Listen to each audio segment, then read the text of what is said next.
네, 안녕하세요. 이번에는 질문 노트에 대한 이야기를 좀 더 풀어가려고 합니다.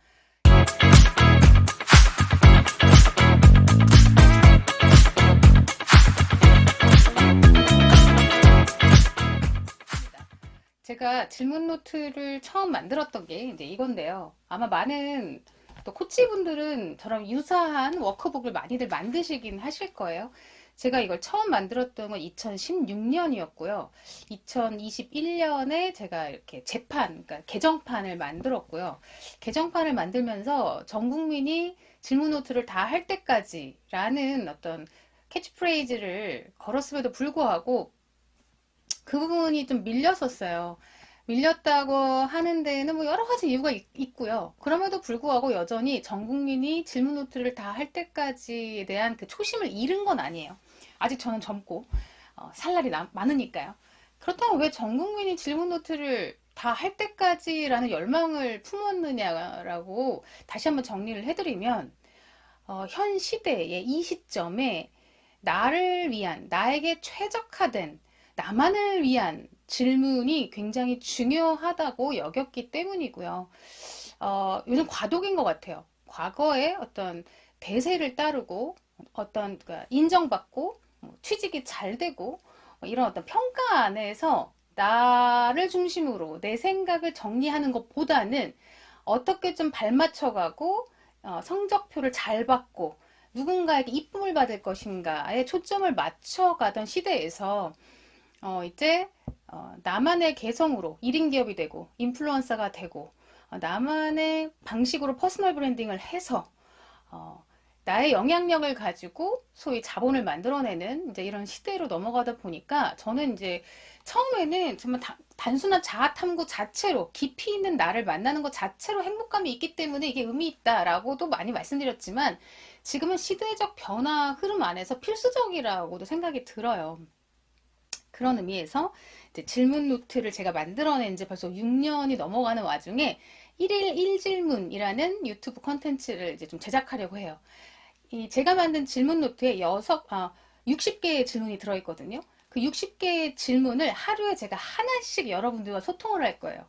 한 질문당 이 질문이 의미하는 바와 이 질문을 가지고 여러분들이 하루를 어떻게 보내보시면 좋을까?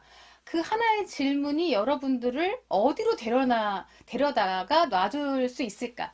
이렇게 1일 1질문으로 좀 나를 찾고, 나를 알고, 내가 원하는 것을 내 방식대로, 성공해내는 것까지. 되게 중요한 것 같아요. 나를 아는 데서 끝나는 것이 아니라 실용적으로 삶에 적용해서 성과를 내는 그 쾌감, 자기 효능감을 만나는 것까지를 제가 안내해 드리려고 하고요. 구체적으로.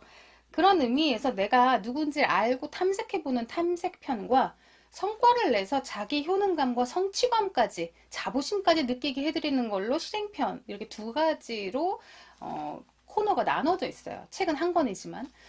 그리고 이 한 권으로 사실은 모든 게 해결된다고 볼 수는 없지만 적어도 저와 함께 이것을 입문하는 것만으로 여러분들의 어떤 시작이 되면 너무 좋겠습니다. 그리고 누군가는 이미 시작하신 분들이 있을 수 있어요. 나를 탐색하고 나를 잘 이해해서 성과를 내기 위해 퍼스널 브랜딩을 해나가는 것에 이미 입문하신 분들도 시기에 따라서 다시 점검을 하셔야 되잖아요.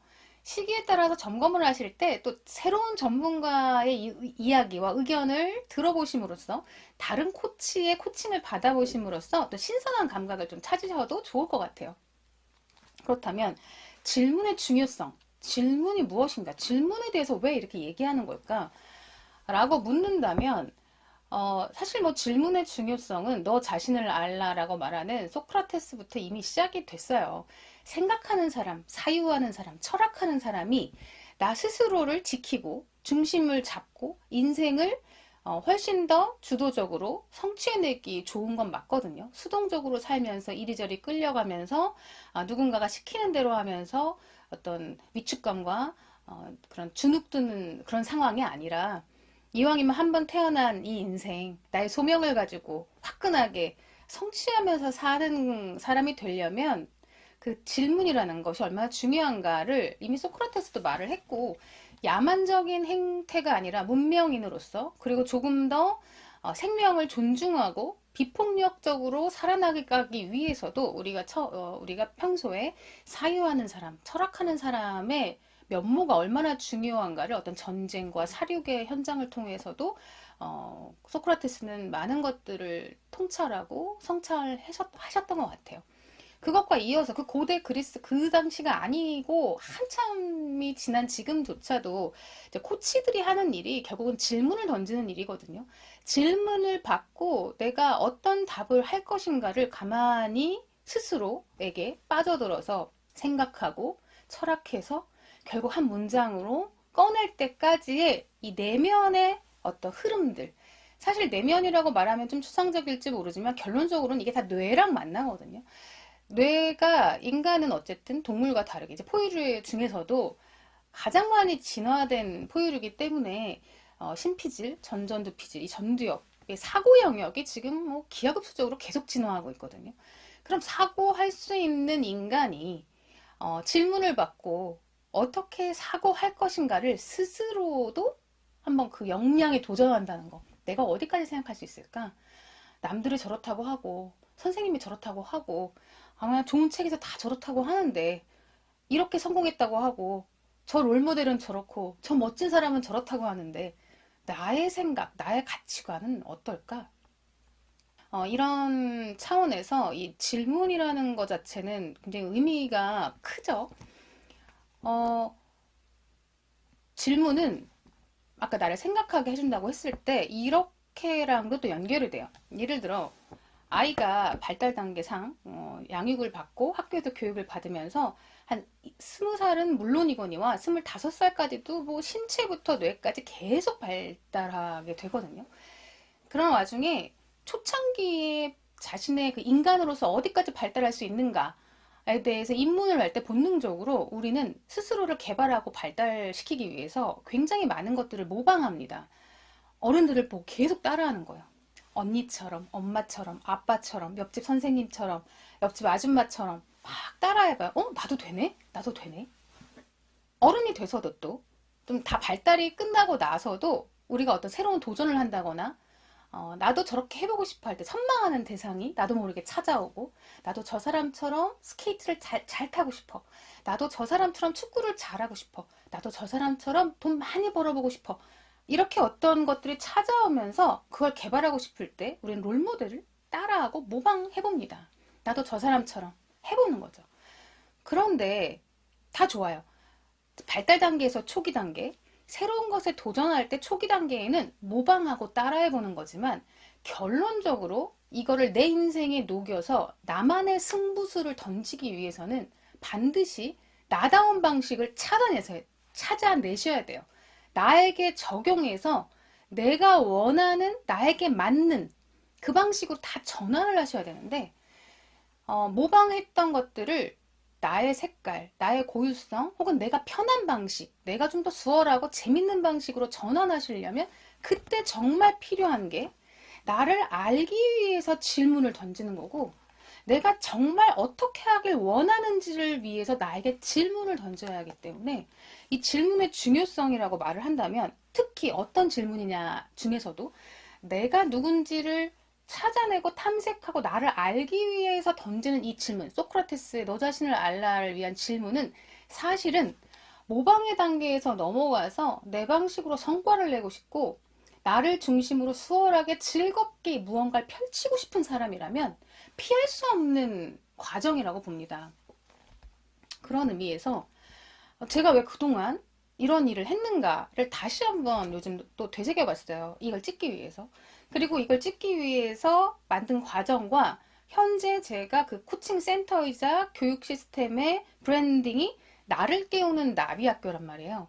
그럼 나를 깨우는 나비학교에서 하는 일은 자기 개발의 기초적인 단계에서 많은 역량들을 수련해보고 따라해보고 ABCD 영어도 배워보고 어떤 코딩 기술도 배워보고 백남준처럼도 해보고 백종원처럼도 해보고 다 해본 다음에 나로서 역량을 나답게 발휘해서 나만의 스타일로 성과를 내고 싶다라는 순간만큼은 나를 깨워야 되는 거예요. 아, 그러면 나를 깨우는 나비학교에서는 그걸 해주는 거구나. 내가 누군지를 정확하게 파악해서 내가 원하는 방식으로 훨씬 더 즐겁게 최적화해서 나에게 맞춤형으로 최적화해서 내가 이 일을 성과를 낸다라는 거. 성공한다는 건 나비학교에서 해야 될 일이겠구나. 많은 분들이 제가 코칭을 할 때 그런 말씀 많이 하시거든요. 저 자기계발서도 많이 읽었고 너무 유명하다는 분들의 유튜브 다 봤어요. 근데 그건 그들의 얘기잖아요. 나는 어떻게 해야 돼요? 저는 어떻게 해야 됩니까? 정말 이 질문을 많이 받는데요. 막상 아직까지 제가 풀어나가는 이 코칭 과정은 아직 주류는 아닌 것 같아요. 아직은 모방하고 남들이 하는 거 그대로 기술, 역량 따라해보는 것만으로도 아직 그 소위 이제 초, 중, 고, 대학교, 대학원 할 때 이게 좀 대학원 과정일 수도 있다는 거죠. 아직은 더 글을 깨치고 좀 더 많은 것들을 배워보면서 이것도 접해보고 저것도 접해보는 과정. 이것이 조금 더 1순위인 것 같고요. 그 다음 단계가 바로 대학원 과정이라고 보면은 이제 드디어 진정한 나의 탐색 일로 넘어오시는 것 같아요. 그러면 진정 내가 누구이고 나에게 최적화된 방식으로 이 문제를 해결하려면 그 사람 방식 말고 내 방식으로 이걸 해결하려면 내가 어떤 사람이고 어떤 성격적 혹은 어떤 기질적 어떤 환경적 특징을 갖고 있기에 나는 무엇을 넘어서고 무엇을 훈련해서 저 사람이 한 것과 유사하지만 조금은 정밀하게 다른 면밀이라도 측량했을 땐 다른 저 사람은 25도 정도에서 움직였다면 나는 35도로 움직여야겠구나. 그런 측량, 이런 걸 할 수 있게 도와드리는 좋은 질문에 대해서 여기에 제가 이제 추려놓은 건데 그럼 뭐가 좋은 질문이냐고 말씀을 드린다면 기본적으로는 스토리를 길게 적어볼 수 있는 질문을 드리는 게 제일 좋아요.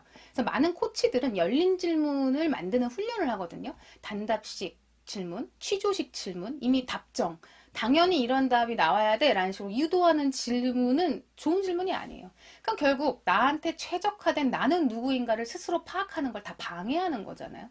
가만히 곱씹어보고 가만히 얘기를 풀어보다 보니까 주저리 정리 안 된 것 같지만 말을 길게 늘어놓고 써보다 보니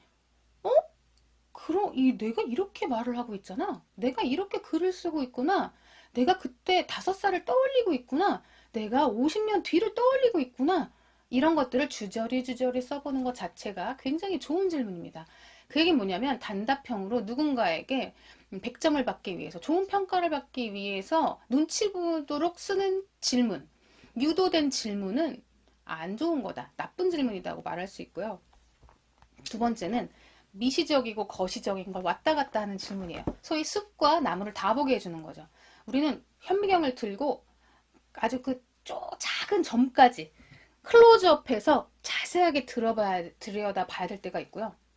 그것보다는 큰 우주, 저 바깥에서 지구를 바라보듯 혹은 저 하늘에서 비행기 타고 우리 땅, 숲을 바라보듯 큰 관점에서의 큰 그림을 바라봐야 될 때가 있거든요. 이 두 가지를 왔다 갔다 사고할 수 있게끔 도와주는 게 좋은 질문이라고 볼 수 있습니다. 그리고 아까 다시 한번 강조를 드리면 좋은 질문은 나에게 빠져들 수 있도록 도와줘야 돼요. 우리는 아까 말한 듯이 생존하기 위해서 사회생활을 잘하고 사람들과 잘 어울리기 위해서 이리저리 맞춰주고 유혹당하고 현혹당해요. 저게 더 좋아 보이고 저런 모습이 더 나은 것 같고 나는 왠지 좀 부실해 보이고 부족해 보이고 그런 관점에 많이 젖어 있기 좋아요. 과거에도 물론 그랬는데 현대일수록 미디어가 발달하고 우리가 이제 정보나 이런 것들을 접할 수 있는 루트나 채널이 굉장히 많기 때문에 나의 관점으로 나의 가치관을 내중심적으로 차근차근히 짚어보는 시간보다는 저게 더 좋아 보이고 쟤처럼 해야 될 것 같고 저 사람 따라해야 될 것 같고 이 사람 말이 맞는 것 같고 막 이렇게 혼돈스러운 때가 많기 때문에 좋은 질문은 나의 최적화된 나만의 루트를 짜고 나만의 삶을 설계하고 나만의 라이프 스타일을 정리해 나가는데 좋은 질문은 타인, 세계의 영향에서 벗어나서 철저하게 나를 사랑하고 나를 존중하고 나를 긍정할 수 있는 안전한 상태에서 나에게 빠져들어서 심취해서 나를 파헤치고 양파 껍질처럼 계속 파헤쳤는데 내가 너무 사랑스러운 거예요. 타인한테 휘둘리지 않고 화려한 세계의 유혹을 끊어내니 내 안에 깊이 침잠했는데 바로 이게 난데 매력적이다. 나를 매력적으로 느껴질 수 있게끔 도와드리는 질문이 좋은 질문인 것 같아요. 방금 한 세 가지 정도 말씀드린 것 같은데요. 음, 이 60가지 질문에 이 세 가지를 완벽하게 녹였다고는 볼 수 없는 것 같아요. 저도 조금 더 분발해서 뭐 2권, 3권을 쓰면 더 좋을 것 같고, 그동안에는 제가 실질적으로 라이프 코칭을 굉장히 많이 진행해 오고 있었기 때문에 이건 하나의 입문, 저를 만나는 첫 스타트였고, 이걸 중심으로 저랑 이제 딥 코칭이 이어지면서 이 책에 다 담지 못한 것들을 제가 이제 보완해 나갔다고 보시면 되는데, 아마 이 유튜브 지금 요 코너가 여기에 다 담지 못한 것들을 제가 보완해 나가는 코치로서의 진짜 교류, 이런 그 코너가 되지 않을까 싶어요. 그래서 오늘 이제 다시 한번 이 질문 노트가 의미하는 바에 대해서 여러분들에게 다시 개론적으로 설명을 드렸고, 다음 회차부터 제가 1일 1질문, 60개의 질문이니까 60일 동안 하나하나의 질문에 대해서 어떤 의미를 갖고 생각해 보실 수 있는지 다양한 자극들을 좀 드려볼게요. 일단 많은 코치님들이 만드시는 질문 노트가 어떤 것이 더 낫다고 경쟁할 이유도 없고 경쟁할 수도 없어요. 단지 그럼에도 불구하고 제가 쓴 질문 노트의 특징과 좋은 점이라면 어찌어찌 진짜 문화예술로 예술 치유를 시작했을 때부터 제가 1대1로 예술 상담을 시작을 했던 게 2009년이었고요. 그 이후로 코치라는 역할을 더 견고히 분명히 하면서 이제 소위 코칭 활동을 본격적으로 한 것도 벌써 7년, 8년이 되어 가면서 한 20여 년간 사람들을 충분히 만나다 보니까 저한테 그냥 몸에 녹아져 버린 감각적인 그 캐치 능력 같은 게 있는 것 같아요. 어떤 질문을 어떻게 드리고 어떤 방식으로 풀어가면 자기도 모르게 가랑비에 옷 젖듯 감수성과 사고가 자연스럽게 막 전개되더라. 그런 감이 여기 좀 녹아 있는 것 같고요. 제가 되게 학문적으로 접근했다기보다 예체능이라는 감각과 경험과 창조적인 영역에서 이제 실무를 쌓으면서 이렇게 좀 새로운 방식으로 창조해 나가다 보니까 제 질문 노트는 좀 딱딱하고 학문적인, 물론 그런 전문성이 결여되어 있는 건 아니지만 딱딱하고 학문적인 측면보다는 조금 더 자유롭고 창조적이고 뭔가 상상할 수 있고 그림 그려볼 수 있고 삼원색보다는 128가지 색으로 느껴볼 수 있고 조금 더 감각적으로 오감이 다 깨어나게 이런 방식으로 디자인하려고 많이 노력을 했습니다. 그래서 여러분들이 이제 그런 특징을 알고 저와 앞으로 이제 이렇게 온라인이지만 저와 교감하시면서 나에게 최적화된 넥스트 다음 대학원 과정 같이 하셨으면 좋겠어요. 동시 진행하셔도 돼요. 이런 거 있잖아요. 좀 빨리 좀 이렇게 따라잡는 학업을 따라잡는 사람들은 대학교 과정 하면서 대학원 과정 들을 수 있잖아요. 그래서 다른 데서 다양한 역량들, 자기 개발들 많이 모방하고 롤모델 모방하고 따라하고 개발하시는 중에 동시 진행으로 나는 누구이고 나에게 최적한 방식으로 퍼스널 브랜딩을 하고 라이프 스타일을 디자인하고 사업체를 꾸린다면 어떤 제목으로 어떤 방식으로 할 수 있을까? 동시 진행하셔도 좋습니다. 네. 그러면 다음 회차부터 즐겨주세요. 1일 1질문. 네. 감사합니다.